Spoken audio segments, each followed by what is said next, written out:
मुफ्ती साहब आपकी तरफ अगर आ जाए, आप इस चीज़ पर रोशनी डाल दीजिए। बेशक खुलफाए राशिदीन के जो अदवार रहे हैं वो बेहतरीन अदवार थे। हज़रत उमर फ़ारूक की अगर बात की जाए, हज़रत अबू बकर सिद्दीक़ का दौर ख़त्म होता है तो हज़रत उमर फ़ारूक का दौर शुरू हो जाता है। उस दौर पर रोशनी अगर डाल दीजिए, उस टाइम तर्ज़ हुकूमत क्या था और जो अवाम थे और हुकूमती ऐवान थे उनके दरमियान हमने सुना है कि कोई भी बंदिश नहीं थी और कोई भी रुकावटें हायल नहीं थी, तो उस तरफ ज़रा रोशनी फरमा दीजिए। बिस्मिल्लाहि वस्सलातु वस्सलामु अला रसूलिल्लाह व अला आलिहि व अस्हाबिहि अजमाइन इला यौमिद्दीन। नबी पाक सल्लल्लाहु अलैहि वसल्लम ने फरमाया, लौ कान बादी नबियुन लकान उमर इब्न ख़त्ताब, अगर मेरे बाद नबूवत जारी रहती तो उमर इस काबिल था कि अल्लाह इसे नबी बनाता। सुभान अल्लाह। नबी पाक सल्लल्लाहु अलैहि वसल्लम का इरशाद है कि उमर, जिस रास्ते से आप गुज़रते हो शैतान वो रास्ता छोड़ देता है, इतना शैतान पे रोब पड़ता है। फिर आप सल्लल्लाहु अलैहि वसल्लम ने फरमाया, इन्नल्लाह जअल हक़्क़ अला लिसानी उमर व क़ल्बी, अल्लाह ने उमर की ज़ुबान पर और दिल पर हक़ जारी कर दिया है कि आप जो सोचते हैं वो भी हक़ है, जो आप बोलते हैं वो भी हक़ है। सैयदना अबू बकर सिद्दीक़ रज़ी अल्लाह ताला अन्हो आखिरी वक्त में जब दुनिया से जा रहे हैं तो आपने वसीयत की थी कि मेरे बाद खलीफा उमर बिन ख़त्ताब होंगे।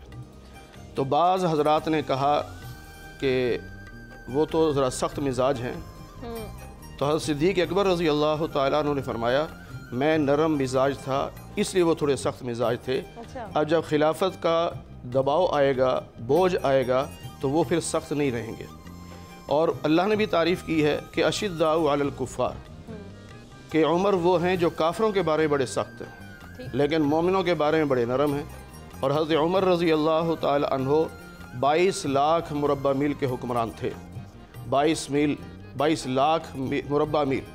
और फिर आपका अदल बहुत मशहूर था और आप इतने बेखौफ होके फिरते थे कि कोई सिक्योरिटी गार्ड साथ नहीं होता था, बल्कि बाज़ दफ़ा जंगल में निकल जाते और ईंट का सरहाना बना के वहाँ सो रहे, कोई डर नहीं है, क्योंकि जिसने इंसाफ कायम किया हो उसे डर नहीं होता। नबी करीम सल्लल्लाहु अलैहि वसल्लम की एक हदीस मुबारक है, आपने फरमाया था यमन का इलाका सोना, वहाँ से एक औरत सोने में लदी हुई यानी खूब जेवरात होंगे, तने तनहा मक्का आएगी और रास्ते में कोई उसे आंख उठा के देखने वाला नहीं होगा, इतने अमन के साथ आएगी, इतने सुकून के साथ। तो फिर बाद रिवायात में यह है कि वो आ रही थी तो हज़रत उमर रज़ी अल्लाह ताला अन्हो ने उसको रोका और पूछा, तुम कहाँ से आ रही हो? बताया, सुना से। अकेली आ रही हो जी, और इतना जेवर तुम्हारे पास है तो तुम्हें डर नहीं लगता? तो उस औरत ने जुमला ये कहा कि उमर के दौर खिलाफत में किस चीज़ का डर, उसने इंसाफ इतना कायम किया है। और फिर उन्होंने ये भी जुमला कहा कि किसी को जुर्रत नहीं थी कि वो नज़र उठा के देखता, आपने रास्ता रोक के पूछा है तो मेरा यकीन ये कहता है कि आप ही उमर हैं, क्योंकि उमर के अलावा कोई मेरा रास्ता नहीं रोक सकता था। तो हज़रत उमर रज़ी अल्लाह ताला अन्हो बहुत जलीलुल क़दर सहाबी हैं और पहला लक़ब जो अमीरुल मोमिनीन का मिला वो सैयदना उमर रज़ी अल्लाह ताला अन्हो को मिला। सैयदना सिद्दीक़ अकबर रज़ी अल्लाह ताला अन्हो को लक़ब दिया गया था खलीफतुर रसूल, कि वो रसूल के नायब हैं और वो खलीफा बिला फ़स्ल हैं कि दरमियान में कोई और खलीफा नहीं। नबी के बाद फ़ौरन जो खलीफा बने हैं वो सैयदना अबू बकर सिद्दीक़ है। और हज़रत उमर रज़ी अल्लाह ताला को पहला लक़ब जो मिला अमीरुल मोमिनीन का, इससे पहले किसी को अमीरुल मोमिनीन नहीं कहा जाता था, क्योंकि आप मोमिनों के अमीर बने और हज़रत अबू बकर सिद्दीक़ ने आपको मुक़र्रर किया। मुफ्ती साहब अगर आप हज़रत अली अलैहिस्सलाम के हवाले से कुछ फरमा दीजिए, और नबी करीम सल्लल्लाहु अलैहि वसल्लम ने भी ये कहा कि जिसका मैं मौला उसका अली मौला, ज़रा मज़ीद उनके किरदार पर और आदात पर रोशनी डाल दीजिए। खुलफ़ाए राशिदीन में से चौथे खलीफा सैयदना अली अल मुर्तज़ा रज़ी अल्लाह ताला अन्हो हैं। यहाँ मैं एक थोड़ी सी उसूली बात पहले अर्ज़ कर दूँ, अल्लाह ने हर सहाबी को अलग फजीलत दी है, अलग खूबी है, नुमायाँ है, लेकिन इज्तिमाही तौर पर जो दर्जा बंदी है वो सैयदना सिद्दीक़ अकबर रज़ी अल्लाह ताला अन्हु पहले नंबर पे हैं, हज़रत उमर दूसरे नंबर पे हैं, हज़रत उस्मान तीसरे नंबर पे हैं और चौथे नंबर पे हज़रत अली अल मुर्तज़ा रज़ी अल्लाह ताला अन्हु हैं। ये मजमूई तौर पर जैसे कहते हैं ना कि बोर्ड में पोजीशन लेना, तो पोजीशन के हिसाब से ये तरतीब है। इसके अलावा जो सहाबा हैं उनकी अलग अलग फजीलतें ज़रूर हैं, लेकिन उन फजीलतों को देख कर या पढ़ कर हम ये नहीं कह सकते कि ये हज़रत अली से अफजल हैं या ये हज़रत उस्मान से अफजल हैं, वो हम नहीं कह सकते। हज़रत अली रज़ी अल्लाह ताला अन्हु को बहुत सारी खुसूसियात हासिल हैं जो और सहाबा को नहीं भी हैं।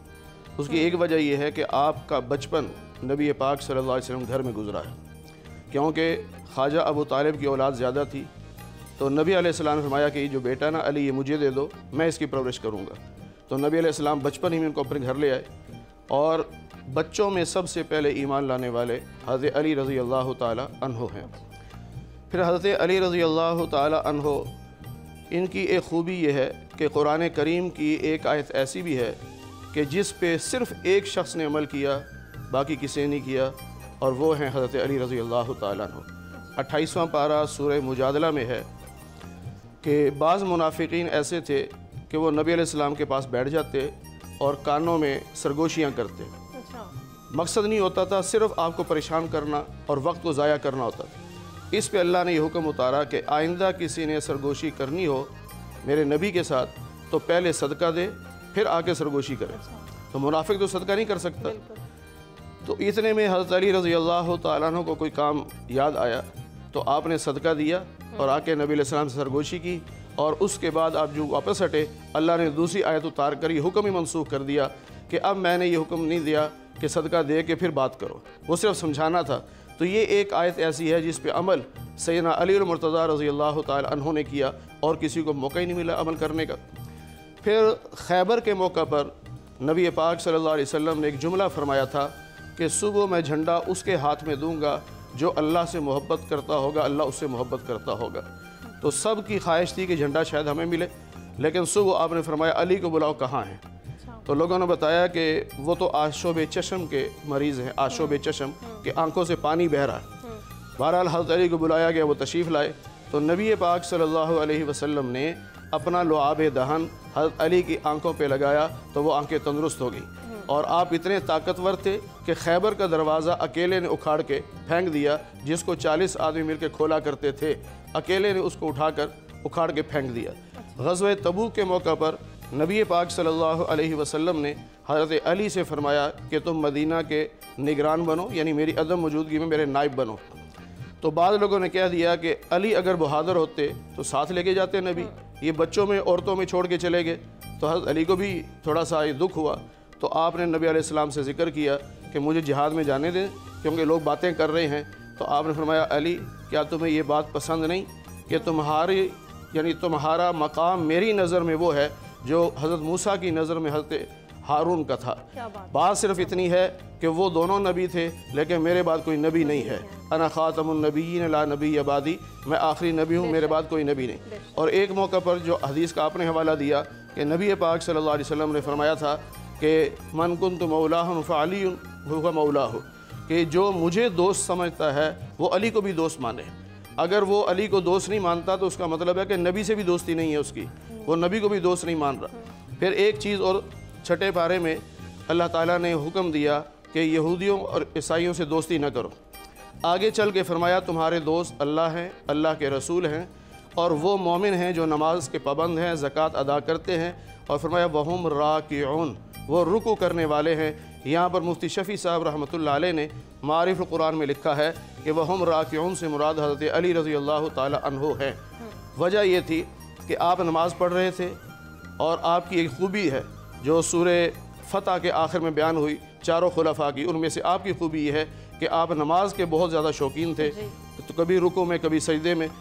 تو آپ رکوع میں تھے تو ایک فقیر نے صدا لگائی کہ اللہ کے نام پہ کچھ دے دو، تو آپ کے ہاتھ میں جو انگوٹھی تھی چاندی کی، رکوع ہی کی حالت میں اتار کے اس کی طرف پھینک دی۔ اتنا انتظار نہیں کیا کہ سلام پھیر کے دوں گا، بس ذہن میں آ گیا کہ ابھی وہ مانگ رہا تو ابھی دے دوں، یہ نہ ہو کہ سلام پھیرنے تک وہ چلا جائے۔ تو اللہ کو یہ ادا بڑی پسند آئی، تو اللہ نے فرمایا کہ تم اللہ سے دوستی کرو، اللہ کے رسول سے دوستی کرو، مومنوں سے دوستی کرو، اور خاص طور پر جو رکوع میں بھی سخاوت کرتے ہیں ان سے بھی دوستی کرو۔ اور حضرت علی رضی اللہ تعالیٰ عنہ کے بارے میں نبی پاک صلی اللہ علیہ وسلم نے فرمایا علی تمہیں مبارک ہو، جنت میں تمہارا گھر میرے گھر کے سامنے ہوگا۔ اور ایک حدیث پاک میں ہے کہ جنت میں اچانک بہت روشنی پھیلے گی، لوگ حیران ہو کے پوچھیں گے کہ کیا ہوا، آج اچانک روشنی زیادہ کیوں ہو گئی؟ تو ان کو بتایا جائے گا کہ حضرت علی اور حضرت فاطمہ رضی اللہ عنہما کسی بات پر دونوں مسکرائے ہیں، یہ ان کی مسکراہٹ کی روشنی ہے جس نے جنت کو اور زیادہ روشن کر دیا۔ سبحان اللہ، کیا بات ہے مفتی صاحب، بڑی خوبصورتی سے آپ نے اس چیز کو بیان کیا۔